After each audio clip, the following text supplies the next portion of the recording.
Hi എല്ലാവർക്കും PSC PD സ്വാഗതം. അപ്പോൾ 2024 നടന്ന കുറേ എക്സാമുകളിൽ ചോദിച്ച കറണ്ട് അഫയേഴ്സ് ചോദ്യങ്ങളൊക്കെയാണ് നമ്മൾ ഇന്ന് ഡിസ്കസ് ചെയ്യുന്നത്. അപ്പോൾ ഒന്നാമത്തത് LDC സ്റ്റേജ് 1 2027 ജൂലൈ 27 തിരുവനന്തപുരം ജില്ലയിൽ നടന്ന പരീക്ഷയിൽ ചോദിച്ച കറണ്ട് അഫയേഴ്സ് ചോദ്യങ്ങളും ഉത്തരങ്ങളൊക്കെയാണ് നോക്കുന്നത്. ഒന്നാമത്തെ ചോദ്യം 2024 ലോക പരിസ്ഥിതി ദിനാഘോഷങ്ങൾക്ക് ആതിഥ്യം വഹിച്ച രാജ്യമേത്? സൗദി അറേബ്യയാണ് ഉത്തരം. 2024 ലോക പരിസ്ഥിതി ദിനാഘോഷങ്ങൾക്ക് ആതിഥ്യം വഹിച്ച രാജ്യം ഏതാണ്? Saudi Arabia. ഗോതമ്പ്, നെല്ല്, ചോളം, പയറുവർഗ്ഗങ്ങൾ എന്നിവ ഇന്ത്യയിലെ പ്രധാന 4 ഭക്ഷ്യവിളകളാണ്. 2022-23 കണക്കുകൾ പ്രകാരം ഇവയുടെ ഉൽപ്പാദനത്തിൻ്റെ തോതനുസരിച്ചുള്ള ശരിയായ സ്ഥാനക്രമം കണ്ടെത്തുക. നെല്ല്, ഗോതമ്പ്, ചോളം, പയറുവർഗ്ഗങ്ങൾ ഈ ഒരു ക്രമത്തിലാണിത് ഉൽപ്പാദനത്തിൻ്റെ തോതനുസരിച്ചിട്ടുള്ളത്. ഓക്കെ, അപ്പം ഗോതമ്പ്, നെല്ല്, ചോളം, പയറുവർഗ്ഗങ്ങൾ എന്നിവ ഇന്ത്യയിലെ പ്രധാനപ്പെട്ട 4 ഭക്ഷ്യവിളകളാണെന്നുള്ളത് അറിയാമല്ലോ. അപ്പോൾ 2022-23 കണക്കുകൾ പ്രകാരം ഇവിടെ ഉൽപ്പാദനത്തിൻ്റെ തോത് അനുസരിച്ചുള്ള ശരിയായ സ്ഥാനക്രമം കണ്ടെത്താനാണ് പറഞ്ഞിരിക്കുന്നത്. അപ്പോൾ ഏറ്റവും കൂടുതൽ ഉൽപ്പാദിപ്പിക്കുന്നത് ഏതാണ്? നെല്ല്, അത് കഴിഞ്ഞ് ഗോതമ്പ്, ചോളം, പയറുവർഗ്ഗങ്ങൾ, ഇതാണ് ക്രമം. മൂന്നാമത്തെ ചോദ്യം, ഇപ്പോഴത്തെ കേന്ദ്ര യുവജനകാര്യ കായിക വകുപ്പ് കൈകാര്യം ചെയ്യുന്നതാര്? മാൻസുഖ് മാണ്ഡവ്യ. ഇപ്പോഴത്തെ കേന്ദ്ര യുവജനകാര്യ കായിക വകുപ്പ് കൈകാര്യം ചെയ്യുന്നത് ആരാണ്? മാൻസുഖ് മാണ്ഡവ്യ ആണ്. അപ്പം അടുത്ത തെരഞ്ഞെടുപ്പും കാര്യങ്ങളൊക്കെ കഴിഞ്ഞതിന് ശേഷം എന്ത് ചെയ്തിട്ടുണ്ട്? ഈ ഒരു മന്ത്രിമാരും കാര്യങ്ങളൊക്കെ മാറിയിട്ടുണ്ട്. അപ്പോൾ അത് വളരെ ഇമ്പോർട്ടൻ്റ് ആണ്. അപ്പോൾ ഇപ്പോഴത്തെ കേന്ദ്ര യുവജനകാര്യ കായിക വകുപ്പ് കൈകാര്യം ചെയ്യുന്നത് ആരാണ്? മാൻസുഖ് മാണ്ഡവ്യയാണ്. അടുത്ത ചോദ്യം, ഇന്ത്യയുടെ രാഷ്ട്രപതിയായ ദ്രൗപദി മുർമുവിനെ സംബന്ധിക്കുന്ന ശരിയായ പ്രസ്താവനകൾ ഇവയിൽ ഏതാണെന്ന് പറഞ്ഞിട്ട് കുറച്ച് പ്രസ്താവനകൾ ഉണ്ടായിരുന്നു. അതിൽ ശരിയായിട്ടുള്ളത് മാത്രമാണ് പറയുന്നത്. ഒന്ന്, ദ്രൗപദി മുർമു എന്ന് പറയുന്നത് 15ാമത്തെ ഇന്ത്യൻ പ്രസിഡൻ്റാണ്. 15ാമത്തെ ഇന്ത്യൻ പ്രസിഡൻ്റാണ് ആര്? ദ്രൗപദി മുർമു എന്ന് പറയുന്നത്. അതുപോലെ തന്നെ 2ാമത്തെ വനിതാ പ്രസിഡൻറ്റുമാണ് ആര്? ദ്രൗപദി മുർമു. 1ാമത്തെ വനിതാ പ്രസിഡന്റ് ആരായിരുന്നു?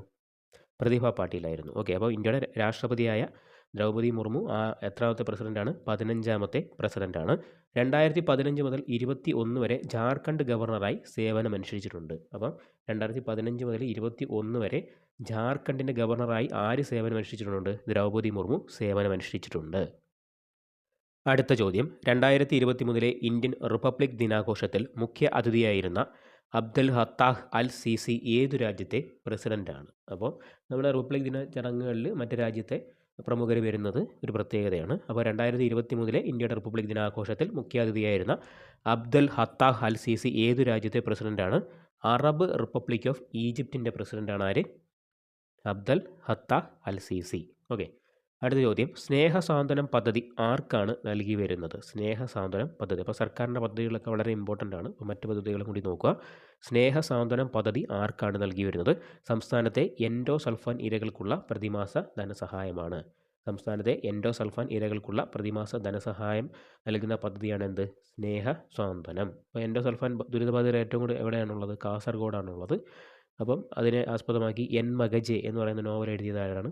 അംബികാസുധൻ മങ്ങാടാണ്. അപ്പോൾ സ്നേഹസാന്ത്വന പദ്ധതി ആർക്കാണ് നൽകി വരുന്നത്? സംസ്ഥാനത്തെ എൻഡോസൾഫാൻ ഇരകൾക്കുള്ള പ്രതിമാസ ധനസഹായമാണ്. അടുത്ത ചോദ്യം, വാത്സല്യ നിധി പദ്ധതിയെ സംബന്ധിക്കുന്ന ഏറ്റവും യോജിക്കുന്ന പ്രസ്താവന ഏതാണ്? വാത്സല്യ നിധി പദ്ധതിയെ സംബന്ധിക്കുന്ന ഏറ്റവും യോജിക്കുന്ന പ്രസ്താവന ഏതാണ്? അപ്പോൾ വാത്സല്യ നിധി പദ്ധതി എന്താണെന്ന് നോക്കാം. പട്ടികജാതി വിഭാഗങ്ങളിൽപ്പെട്ട പെൺകുട്ടികളുടെ സമഗ്ര വികസനത്തിനായി 1 ലക്ഷം വരെ വരുമാന പരിധിയുള്ള മാതാപിതാക്കളുടെ പെൺകുട്ടികൾക്ക് നൽകുന്ന ഇൻഷുറൻസ് അധിഷ്ഠിത സമഗ്ര പദ്ധതിയാണ് എന്ത്?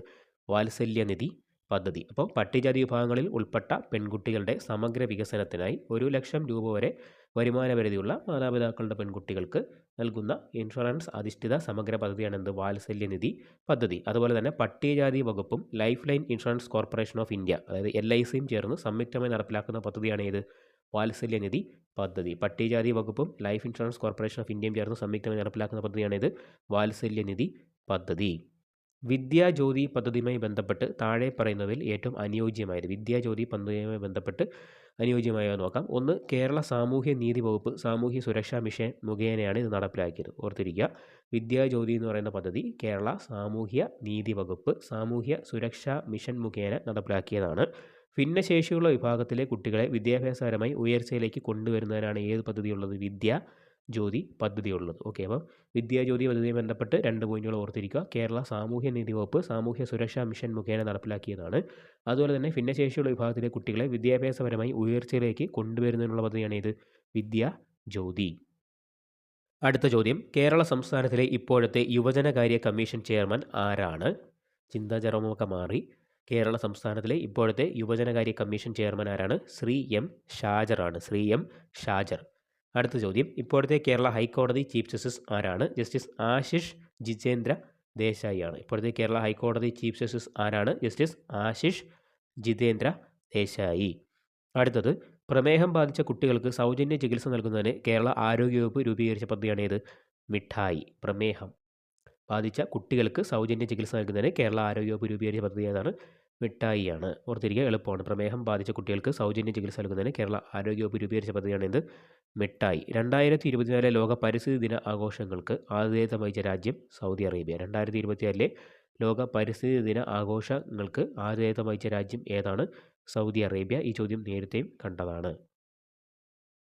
ഇന്ത്യയിൽ ദേശീയ ബഹിരാകാശ ദിനമായി പ്രഖ്യാപിക്കപ്പെട്ട തീയതി ഏതാണ്? ഓഗസ്റ്റ് 23 ഇന്ത്യയിൽ ദേശീയ ബഹിരാകാശ ദിനമായി ആചരിക്കുന്ന തീയതി ഏതാണ്? ഓഗസ്റ്റ് 23 സൂര്യനെയും ബാഹ്യവലയങ്ങളെയും കുറിച്ച് പഠിക്കാൻ ISRO തയ്യാറാക്കുന്ന ദൗത്യത്തിൻ്റെ പേരാണ് ആദിത്യ L1. സൂര്യനെയും ബാഹ്യവലയങ്ങളെയും കുറിച്ച് പഠിക്കാൻ ISRO തയ്യാറാക്കുന്ന ദൗത്യത്തിൻ്റെ പേരെന്താണ്? ആദിത്യ L1.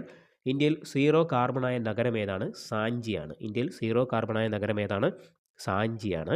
2023 രസതന്ത്രത്തിനുള്ള നോബൽ സമ്മാനം താഴെ പറയുന്നതിൽ ഏത് വിഷയവുമായി ബന്ധപ്പെട്ടതാണ്? Quantum dots. 2023 രസതന്ത്രത്തിനുള്ള നോബൽ സമ്മാനം താഴെ പറയുന്നതിൽ ഏത് വിഷയവുമായി ബന്ധപ്പെട്ടതാണ്? Quantum dots.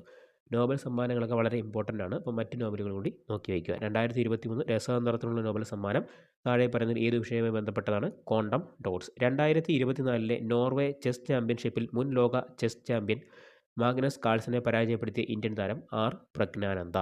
2024 നോർവേ ചെസ് ചാമ്പ്യൻഷിപ്പിൽ മുൻ ലോക ചാമ്പ്യൻ മാഗ്നസ് കാൾസനെ പരാജയപ്പെടുത്തിയ ഇന്ത്യൻ താരം ആർ പ്രജ്ഞാനന്ദ. മൻസൂർ ക്രോക്സ് ബയോബ്ലിറ്റ്സ് 2024 പദ്ധതി നടപ്പിലാക്കുന്നത് ആര്? കേരള വന ഗവേഷണ കേന്ദ്രമാണ് ഈ ഒരു പദ്ധതി നടപ്പിലാക്കുന്നത്. മൻസൂർ ക്രോക്സ് ബയോബ്ലിറ്റ്സ് 2024 പദ്ധതി നടപ്പിലാക്കുന്ന ആരാണ്? കേരള വന ഗവേഷണ കേന്ദ്രമാണ്. ദേശീയ മനുഷ്യാവകാശ കമ്മീഷൻ ചെയർമാൻ ജസ്റ്റിസ് അരുൺകുമാർ മിശ്രയാണ്. ദേശീയ മനുഷ്യാവകാശ കമ്മീഷൻ ഇപ്പോഴത്തെ ചെയർമാൻ ആരാണ്? ജസ്റ്റിസ് അരുൺകുമാർ മിശ്രയാണ്. ദേശീയ വനിതാ കമ്മീഷൻ ചെയർമാൻ ആരാണ്? രേഖ ശർമ്മ. ദേശീയ വനിതാ കമ്മീഷൻ ചെയർമാൻ രേഖ ശർമ്മ. അപ്പോൾ ഇത്രയൊരു ചോദ്യങ്ങളാണ് LDC തിരുവനന്തപുരത്ത് ചോദിച്ചത്. അപ്പം മറ്റ് ചോദ്യപേപ്പറിലെ CA കറണ്ട് അഫയേഴ്സുമായി നമുക്ക് വീണ്ടും കാണാം.